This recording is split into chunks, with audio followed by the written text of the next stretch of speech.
All right, let's get started here. So we're going to today talk about the future of cyber warfare.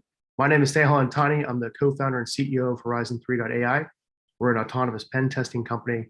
But I'm going to talk about this in part based on my background, so my time spent as a CIO within financial services at GE Capital, where I was not only responsible for secure systems engineering, but also secure application development, DevSecOps before it was DevSecOps, all the way through dealing with governance, risk, and compliance from a financial services standpoint.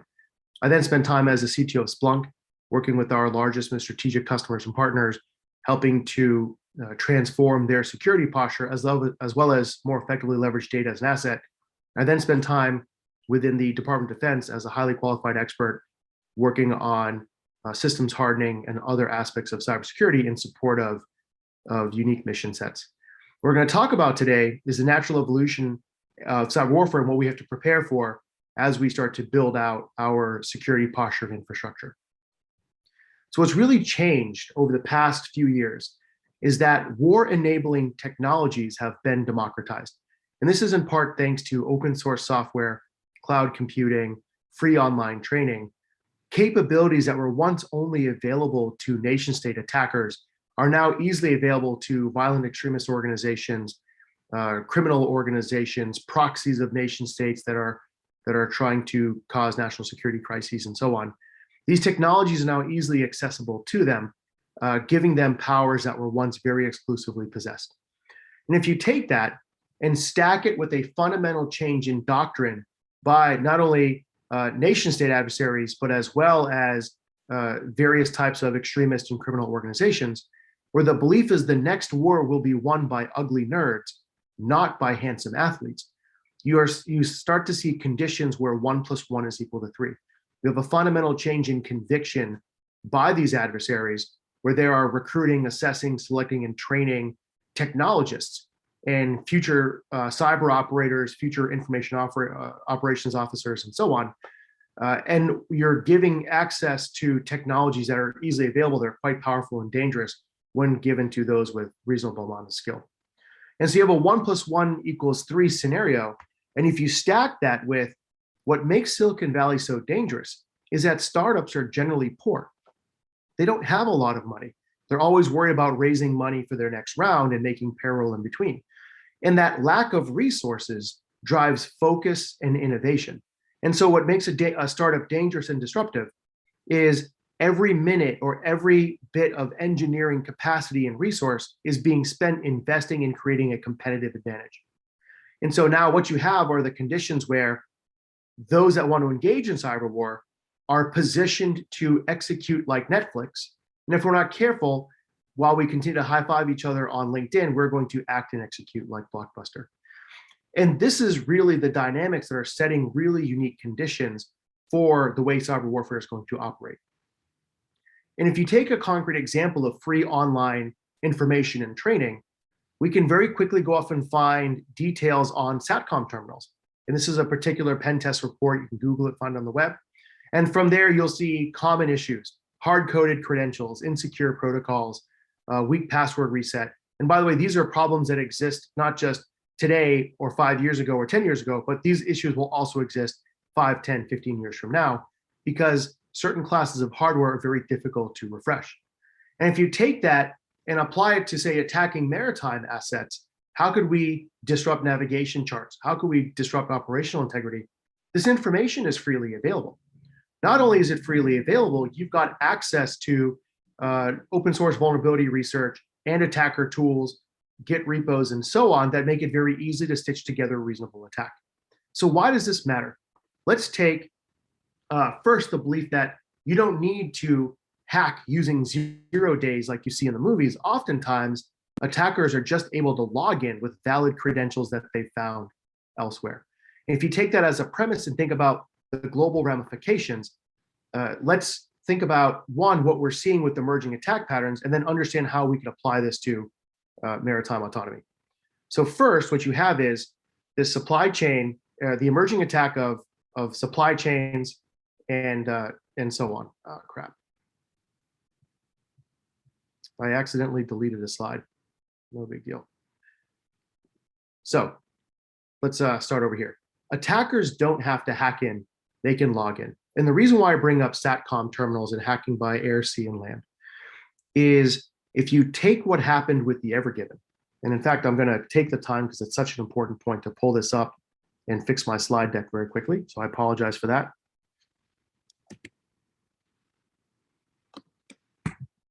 Here we go.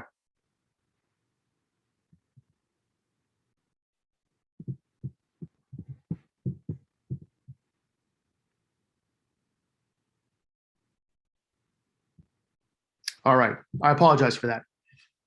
So my example of maritime attack, freely available research on the web on how to compromise SATCOM systems. And the reason why this is important is let's take targeting maritime choke points as a form of attack that could affect the global economy. And let's take specifically the Suez Canal as an example. 30% of global shipping transits through the Suez Canal today, which equals about 12% of all global trade. And that cuts 12 days of travel from India to Italy. So what you have is a significant amount of cost savings as it relates to fuel and labor and so on in maritime trade. And the Suez Canal is only 205 meters wide.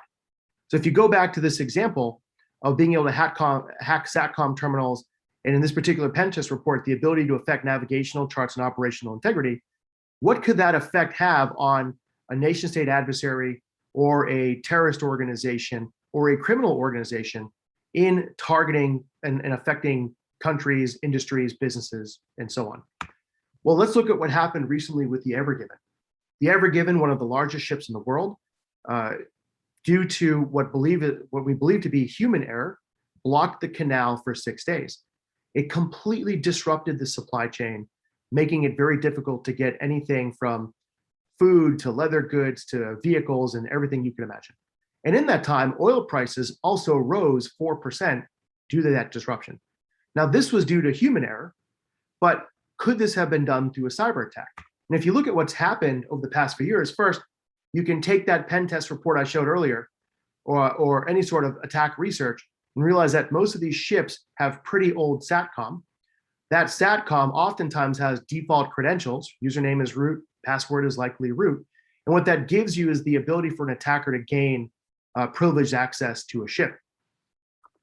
From there, if you look at what's occurred with other nation states and adversaries, it's believed that the Russians have spoofed maritime GPS nearly 8,000 times over a 3-year period from 2016 to 2019. And if you take a criminal organization, hackers took full control of container ships' navigation systems for nearly 10 hours. And that happened to be a German-owned ship transiting from Cyprus to Djibouti. To do this 20 years ago would have required pretty sophisticated nation-state attack research, compromise, and close access.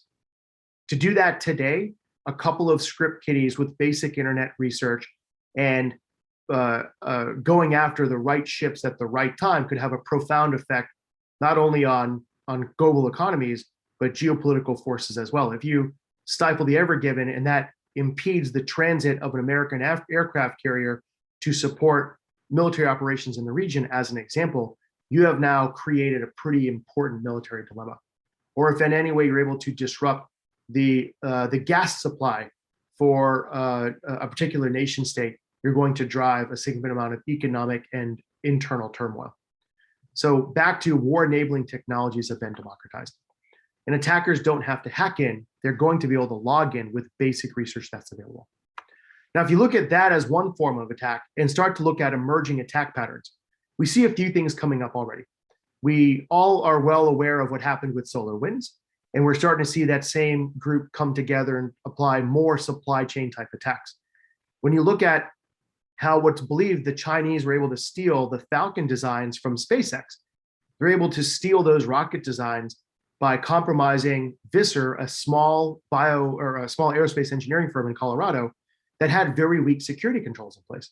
So it wasn't going after SpaceX directly, but going after a member of their supply chain for intellectual property theft.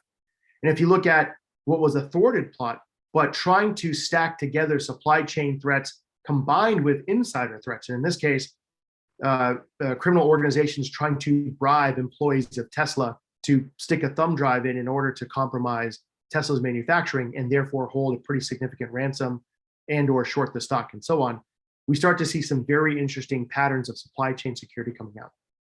You combine that with things that happened during COVID, where in a rush to characterize the COVID risk of manufacturing facilities, manufacturers rapidly put in place a series of temperature sensors that were wired directly into their network.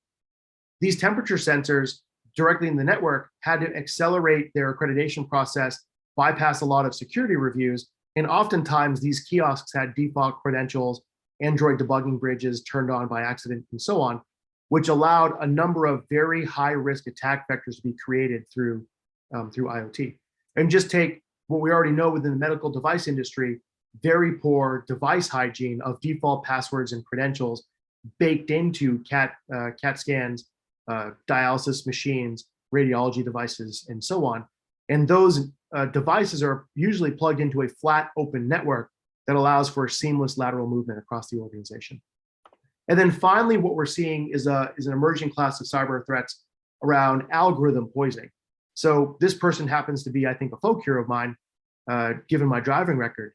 But there was a security researcher in the UK that was very upset that traffic cameras had been stood up all over his particular shire. And so what he did was tape a database query to his front bumper that was effectively a SQL injection attack. And it basically said, as your OCR reads my license plate, you're going to parse the rest of this query and delete my driving record from your database. And he cleared not only his record, but the record of everybody within that database because it dropped the entire table. Never did, likely no one really imagined the traffic cameras being an upstream attack vector for data destruction and data theft. And that's just one example of many. Another example is what happened during the Hong Kong protests, where protesters, in order to defeat Chinese facial recognition, had put certain markings on their face in order to not get recognized and not get prosecuted or taken into custody thereafter. And so these are emerging attacks combined with those war-enabling technologies that I talked about, and we have some pretty dangerous conditions in the current state. But what makes this especially dangerous going forward is the following. So 7 minutes and 19 seconds. What we do at Horizon 3 is autonomous pen testing. We have developed algorithms that can conduct offensive cyber attacks against a bank, insurance company, retailer, and so on. And our customers use our autonomous pen testing to proactively find weaknesses in their security posture. So why wait for a criminal to exploit your ineffective security controls and weaknesses? Run an autonomous pen test so you can proactively fix those problems. Our algorithms in 7 minutes and 19 seconds fully compromised a financial institution. There was no custom coding, no custom scripting, no cheating, no credentials. Our algorithm started as an unauthenticated user in the network, and from there was able to elevate to domain administrator in 7 minutes and 19 seconds. And once you're a domain administrator, you've got keys to the kingdom, and you can do anything you want. And in those 7 minutes and 19 seconds, not a single security alert was tripped within their SOC. And they had every Gucci security tool you could imagine. And the problem is these tools are not designed to work together. They're not properly tuned. And so what we have is an effectiveness problem. But that 7 minutes and 19 seconds is today. And in fact, every day our algorithms learn more, they get a little better and a little faster.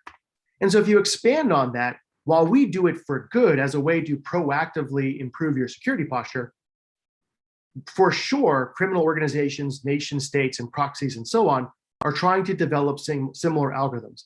And so they go from automated ransomware attack to very quickly autonomous ransomware attack, as an example.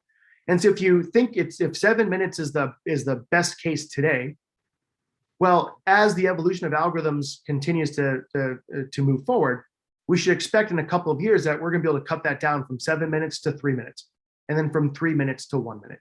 And so if you can imagine an algorithmic cyber attack in less than a minute, going from unauthenticated user of the network to domain admin or worse, there's no way a human is going to be able to look at the alerts, characterize the validity of those alerts, look at their standard operating procedures, execute some sort of defensive actions to stifle progress and disrupt that kill chain, and do so before the algorithm has achieved a level of privilege that allows them to lock everybody out of their systems. And so really, when you think about the future of cyber warfare, can a human detect, understand, and stifle an attack in 7 minutes, in 3 minutes, in 1 minute? And my thesis and theory here is that they can't. Humans will very quickly become the inefficiency in the system, because the future of cyber warfare will run at machine speed, offensive algorithm fighting defensive algorithm, with humans by exception. And that's a pretty serious leap and change in how we execute security today. And I think this is going to hit us faster than we anticipate, right? I think it is not improbable or unlikely that within 2 to 3 years, we've got autonomous ransomware attacks that are able to fully compromise environments in less than 5 minutes. Might even be faster than that and even sooner than that. So let's double click on that 7 minutes and 19 seconds for a moment. So within there, let's understand the anatomy of attack. So with attack, there is an effect you're trying to achieve. And once you've identified the effect you're trying to achieve, you're going to find ways to gain initial access. And once you've gained initial access, you're going to maintain persistence, establish your command and control systems, and then you're going to go through this idea of processing, exploitation, dissemination, or really you're going to analyze the data that you have access to. You're going to start to make maneuvers, and you're going to do what you can to achieve that effect. And this is really that cycle of attack. And then on the defend side, you've got the need to systems harden your environment, so try to prevent initial access and attack altogether. Assuming an attacker can gain initial access, you're going to want to at least detect their presence, do what you can to stifle, and then investigate how they got in so you can feed that back to the prevent and then further harden your systems. And both of these are loops. Now, if you double click on attack, as an attacker, whether you are a military commander, a criminal organization, or an intelligence officer, the effect tends to fall into a few buckets. The intent of that cyber attack is to conduct surveillance, or it is to manipulate, destroy, and steal data. It's manipulate and destroy systems, or to execute some form of extortion. Like those are the outcomes for the most part that a person that is motivated to attack you is that's going to be their motivation. From there, there's only a finite set of ways to gain that initial access. You're going to compromise an insider and provide some sort of close access to the network. So that is an insider threat, plugging in a thumb drive, a person that you've bribed or so on. So that's the witting agent. You're going to gain access through close access through an unwitting agent. That's somebody leaving a thumb drive on the parking lot and then an employee picking it up, and with poor security practices, plugging it in. They're going to gain some sort of remote access. So that's oftentimes compromised credentials, weakened default credentials, some sort of VPN, 0-day or vulnerability, and so on. Or they're going to buy access. And there's an entire ecosystem and marketplace now of access brokers that allow criminal organizations, proxies, intelligence communities, and so on to be able to buy access to a particular hospital or a region or so on. And so that's how they're going to get in. And then once they get in, it now becomes a bit of risk-based decision-making. In certain cases, if it's a nation state attacking, if it's a military operation from that nation state, they don't really care about equity. Like they're already at war. You don't have to worry about attribution and equity. Attribution is, we know it's the Chinese government that conducted this attack. Well, if we're at war with the Chinese, they don't really care that we know it was them or not. And that's about attribution. So we were able to attribute the attack to a particular threat actor. And then equity is about burnability. Did they use very unique, highly valuable, very precious 0 days that nobody else is aware of in order to gain access to the system? What that means is very high equity cyber tools and weapons. And as they get burned, all of that money and research is thrown away. And so people only want to use high equity cyber tools in incredibly critical, no fail, very important sensitive missions. Low equity is using N days, open source research, credential chaining and other techniques like that, where if you do get burned, you're not overly concerned because you didn't spend a whole lot of time developing those tools. Attribution, though, if you want low attribution risk and you don't really care that they knew it was you, then you're going to take a different tack. If you want to be completely hidden, if it's an intelligence officer or something like that, you're going to treat attribution very differently. You want to make it look like it's somebody else. And then finally, authorities. If it's a criminal organization, authorities don't really matter. If it's a proxy organization, to a particular government, it doesn't matter. But if you're an intelligence organization, Chinese intelligence or Russian intelligence or so on, there are a set of things they are permitted to do or not do.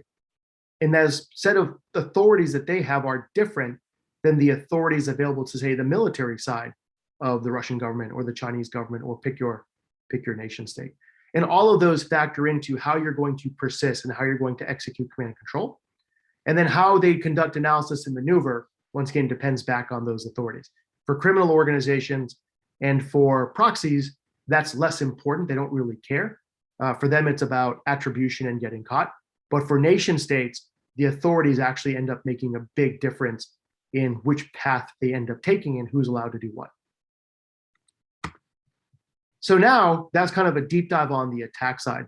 So now let's deep dive on the defense side. And when you look at the current state of where we are on the defense, and this is great research done by Fidelis Security, we're pretty broken. I mean, this survey is about 1.5 years old now, but if we were to poll people today, I'm sure they would say the same thing, that there is a lack of automation, they've got too many alerts to deal with, there's a lack of integrated solutions, lack of visibility, and so on, lack of access to real meaningful threat intelligence. This is the reality of where we're at today. And so most organizations are barely effective in their security posture, which is what allows attackers to thread the needle, go at the seams, and compromise environments very quickly. And so when you think about the journey of improving your defensive posture, think of that journey in 3 phases. There's the catch-up phase of just getting to a base level of capability. Then there's the keep up of being able to maintain that. And then there's the stay ahead. And the way I try to explain it is, if you're fat and out of shape, getting in shape sucks. Nobody wants to start running and working out and doing sit-ups. They'd rather sit on the couch and eat their pizza and watch their TV. And that's the catch up, right? We're fat, we're out of shape, we've got to get better. Keep up is we're in shape now. Like, hey, we're running a 10-minute mile. It's not Olympic level, but it's pretty good. And there's a level of effort required to maintain that degree of fitness. And then stay ahead is, hey, we want to get to a 5-minute mile. We want to get to a level of competition. We want to go into Ironmans or triathlons. There's an additional level of investment you're going to make in order to improve your posture. And the way I articulate my security defensive strategy when I was a CIO and in other roles was to empower the board, the CEO or commanders to ask the right questions. And so what I didn't do was communicate in technical jargon, which is in buzzwords, which is in the middle of the gray triangle here. What I would focus on is empowering these leaders to ask questions like, can you explain, CIO, who is in my environment? Who is in my environment? Should they be there? Where are they coming from? Are those people behaving in a way that I should expect? What systems are in our environment? So the biggest thing we can do as practitioners is educate our leaders on what questions to ask. Now, I had a very interesting dialogue with a particular leader that said, hey, great, I love this multi-year security strategy of how we're going to catch up, keep up, and stay ahead. Awesome work, tons of money being spent. But if we get hacked tonight, we're screwed. So how can you tell me that our crown jewels are protected right now? And what can you do to give me confidence that we're going to effectively respond tonight as you are hardening our systems over the longer period of time? And that was a very interesting way to ask that question. And really what they said was, everyone's got a plan until they get punched in the mouth, right? And this particular leader was quoting Tyson. And he said, you've got a great roadmap, but what are you doing to assess our security posture and harden our systems in the now as we prepare for the future? And what I realized is this diagram was flawed. What I had to do across the board, no matter what stage I was in, is continuously assessing my security posture and continuously assessing my effectiveness so that I understand what my risk is of getting breached tonight, what my detection time will be tonight, what my remediation time or stifle time will be tonight, and how quickly I can conduct the forensics and the investigation. And really what I added were an additional set of questions are, what urgent issues must I quickly fix or at least triage with duct tape, super glue, and bubblegum? Are we actually getting better as I make these investments in catching up, keeping up, and stay ahead to improve my detection time, to improve my remediation time? The hardest part of my job as a security leader was deciding what not to fix. So how do I use my immediate effectiveness and posture to prioritize my efforts? You know, you've got your crown jewels data and systems where if they are breached and compromised, you accrue a significant amount of risk. What are those crown jewels, and are those specific crown jewels at least secure? And finally, what do I look like in the eyes of the attacker? What does my attack surface look like? My internal attack surface, my external attack surface? These became the questions that I asked. The struggle and the reason why my co-founder and I started Horizon 3 is there was no easy way to answer those questions without having to pay for a ton of consultants to be showing up and pen testing my environments every day. And so the whole premise of Horizon 3 was to leverage autonomous pen testing to continuously assess security posture and your effectiveness, and really playing in that line so you can assess as you journey towards zero trust. What's my network reachability today? As I make these changes, what's my network reachability tomorrow, a month from now, 6 months from now? And now you've got the data and the evidence of how your effectiveness has improved over time. So if you go back to the 7 minutes and 19 seconds, critical to being able to defend an autonomous attack within that window of time or shorter is creating this learning loop architecture that better integrates prevention through investigation. And the way that I see that is today, threat intelligence is a silo. Really, threat intelligence teams are bloggers. They get some great research, they'll write up a nice blog post about it, they'll publish it, they'll get some accolades, get some GitHub stars, and then move on to the next CVE or research that they're working on. There's really no easy way to integrate threat intelligence into the process of hardening your systems. And so when I talk about an integrated learning loop, it's how do you use threat intelligence to inform algorithmic pen testing? How do you use algorithmic or autonomous pen testing to identify your defensive blind spots? How do you use those defensive blind spots to prioritize where you need to harden and what you need to observe? And then how do you use that hardening and observability to accelerate how you respond to incidents and how you conduct forensics? And then how do you integrate all that knowledge back to threat intelligence? And this becomes the loop that is constantly improving and optimizing, built on common data, common orchestration, and common decision services. We need to start to integrate from prevent to investigate in order to significantly accelerate our detection time. And when I think about where we need to go, what I see here is autonomous pen testing continuously identifies the attack paths that criminals can exploit. And if you marry that with threat intelligence and forensics insights, you now have enough information to set the conditions for what I call autonomous defense. And autonomous defense is the ability to orchestrate or influence characteristics of your system in order to harden that system or stifle attacks. And when I think about defensibility of a system, I think of defensibility across 5 dimensions. Systems that are ephemeral, which means you can quickly create them, destroy them, and recreate them. Systems that are segmented, so you can logically isolate workloads or users from one another. Systems that are revocable, which means if you have access to data today and you don't need that access tomorrow, that access is revoked. So everything becomes as needed. Observable, which means you're able to instrument that system to improve your understanding.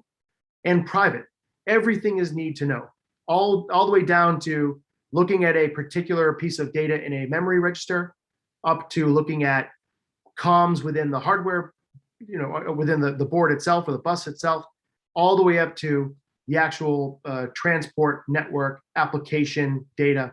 Everything should be designed to be need to know, which, by the way, is contrary to how networks and architectures are designed today, where everything is mostly open by design with privacy as an afterthought. And so when you think about the future of systems, and cloud-based systems are probably best positioned to exhibit these characteristics, you start to think about not just the hardening of your system, but the defensibility of that system and the use of algorithmic attack, autonomous pen testing, threat intelligence, and insights to influence the defensibility in order to harden your environment and stifle attacks coming in. And so what I see is humans by exception, offensive algorithm fighting defensive algorithm, and the role of continuously assessing your security posture so you can find and fix problems before criminals exploit them. And this idea that ransomware could compromise your environment in 7 minutes today, what happens when they can compromise your environment in a minute tomorrow? Do we have the underlying defensibility of our systems to do anything about it? That's a big question. What I'll leave you with here is, for those in a position of planning a multi-year security journey, multi-year security spend, and so on, think about your funding approach. And this is a very verbose slide. It's not meant to be brief, but rather screen grabbed and used for yourself as necessary. When you think about catching up in Horizon 1, that current year of execution, how do you assess your posture? How do you then invest time in reducing your attack surface? So get rid of unnecessary software. Every piece of software has vulnerabilities and misconfigurations that can be exploited. Do you really need that piece of software? And if you don't, get rid of it. It's one less thing that can be exploited. You get rid of old hardware. You remove unnecessary or unneeded users. Reduce the number of admin accounts. Start to properly patch and upgrade your software. Invest in hardening the perimeter and invest in hardening your endpoints. For the most part, except for the secure perimeter and secure endpoints, those other bullet points don't require you to buy software. That is just the allocation of your people's time and the establishment of the right governance and oversight for change management in your environment. Number 3 under catch up here is doing at least the bare minimum to detect threats, how you log, how you monitor, how you alert on critical security events. You can invest some basic level of capability to accelerate remediation, which at the very least, once again, this isn't buying another vendor tool. This is at least codify what your standard operating procedure should be, should an attacker gain initial access and start to trigger your critical alerts. And then finally, but probably the most important, is at least get an understanding of what your crown jewels are, where they are, and what the risk is to them so you can start to harden and at least protect your crown jewels better. That is you're fat and out of shape, the bare minimum needed to get a little bit of fitness in you. Now that you're able to, back to the analogy, running a 10-minute mile, now how do you keep up? Now it's not just assessing your environment once a year or once every couple of years, but it's regularly assessing your environment, maybe once a quarter, maybe once a month, so that you can constantly identify your weaknesses. From them, it's taking the next step in reducing your attack surface, being able to discover and manage all of your assets that you know you should have, and assets you didn't realize you have. Governing and monitoring all of your changes, admin accounts, and so on. Being able to continue to improve threat detection, remediation, and doing more to improve your crown jewels. And then finally, in the stay ahead, where your cybersecurity posture is an important part of your differentiation, whether it's reputational risk, business operational risk, and so on. And I think, honestly, most industries, if not all, need to be in the stay ahead category. Now you shift from frequently assessing your posture to continuously assessing your posture. Now you're talking about network segmentation to stifle lateral movement. You're talking about continuously identifying, prioritizing, and fixing exploitable vulnerabilities, and continuously identifying or remediating 0 days within your own custom applications. That's now you're fit, you're in shape, and you're training for an Ironman or a triathlon. And this is the work necessary to be able to stay ahead of the adversary as they improve their attack. Being able to, once again, accelerate threat detection, accelerate remediation, and to do more to protect your crown jewels. And once again, we'll make these slides available so you can take a look at this and study it some more. And what I'll leave you with is, unlike most other aspects of capitalism, security is a shared threat because you've got suppliers and you care deeply about their security posture. You have customers who care deeply about your security posture. And so what we need to establish, I think what CISA is doing with Jen Easterly and Rob Joyce and that crew are phenomenal at starting to bring together the community to establish who are first movers that are doing this well, and how do they quickly share their lessons learned, artifacts, and assets to enable fast followers to come along with them. And this is how we win in that future fight, is we win through the strength of our relationships and ecosystems, and also this pragmatic journey for how to improve our posture. So I'll kind of end the brief there. Sorry for the snafu earlier. Hopefully you guys found this valuable and we're generally on time. And I see a couple of questions in here for pen testing as a service, and I see some things in the chat here as well. So thank you for the feedback. When you think about, in this case, what is the costing model for pen testing as a service? And I think this question is probably more specific to us as Horizon 3. When you think about pen testing, there's a very clear aha moment, which is you run pen testing to find a bunch of problems.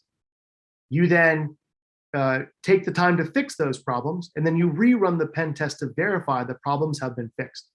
So what you want to create is this find, fix, verify aha moment or cycle that starts to allow the blue team or the fixers to work well with the red team, which is algorithmic pen testing or humans or both, so that they're actually working together to improve posture.